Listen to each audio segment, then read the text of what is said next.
Hello বন্ধুরা, কেমন আছো তোমরা সবাই? আর এখানে দেখো আমি রেডি হয়ে গেছি। আজ আছে একটা জায়গায়, চলো যাওয়া যাক। তো এটা ছিল কালকে ইভিনিংয়ের ভিডিও। আমি একটা পার্টি অ্যাটেন্ড করতে গিয়েছিলাম, আর এই দেখো জায়গাটা এত সুন্দর সাজানো ছিল কি আর বলবো।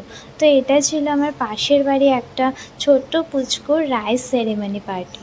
তো এই পুরো জায়গাটা খুব সুন্দরভাবে লজ আর কি ভাড়া করা হয়েছিল, সেটা খুব সুন্দর এবং অনেকটা জায়গা জুড়ে ছিল। তো প্রথমে আমি এখানে স্টার্টারে যে কাবাব ছিল সেই আইটেমটা নিয়ে নিলাম, আর এখানে একটা মকটেল কাউন্টারও দিয়েছিল ওরা, যেটা এখন সব জায়গাতেই থাকে। তো ব্লু লেগুন নিয়ে নিলাম, এটা আমার খুবই ফেভারিট একটা মকটেল। দেন আমি খেতে বসে গেলাম। অনেকক্ষণ ওয়েট করার পরে তো খাবার চলে এলো। তো চিকেন স্যাটে ছিল এটা। তো এটা খাওয়ার পরে আস্তে আস্তে সব আইটেমগুলো এসে গেল। রাইস, রুই মাছ বা কাতলা মাছের কারি কিছু একটা ছিল, আর এটা হলো প্রন মালাই কারি। এটা কিন্তু আমার খুবই ফেভারিট একটা ডিশ। ইনফ্যাক্ট আমি চিকেনের থেকেও কিন্তু এই প্রন মালাইকারিটা বেশি প্রেফার করি। দেন যেটা ছাড়া ইনকমপ্লিট খাওয়া দাওয়া সেটা হলো মাটন।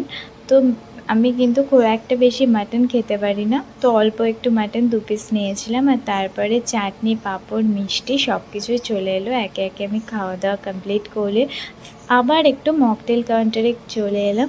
এবার একটু ভাজি মজিটো খাওয়ার মন হয়েছিল, তো ওটাই নিয়ে নিয়েছিলাম। আর এখানে দেখো সব মকটেলের বিভিন্ন রকম ফ্লেভার ছিল। আমি তো প্রথমে খুব কনফিউজড হয়ে গেছিলাম কোনটা নেব। তারপরে আমি মজিটো নিয়ে নিলাম একটা। তারপর তো বেশ ফটো তুলছিলাম। তো তোমরা জানাও কার কোন ফ্লেভার পছন্দ মকটেলের মধ্যে। আর তারপরে আমি চলে গেছিলাম আইসক্রিম কাউন্টারে। তো পেট একেবারে খাওয়া দাওয়ার পরে একেবারে ফুল ছিল, আইসক্রিম খাওয়ার জায়গাটাও ছিল না। তাও আইসক্রিম ছাড়া কি চলে বলো? আর আইসক্রিম খেতে খেতে বাড়ি চলে আসলাম। চলো টাটা।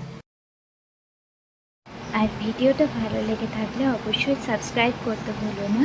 Just must fun.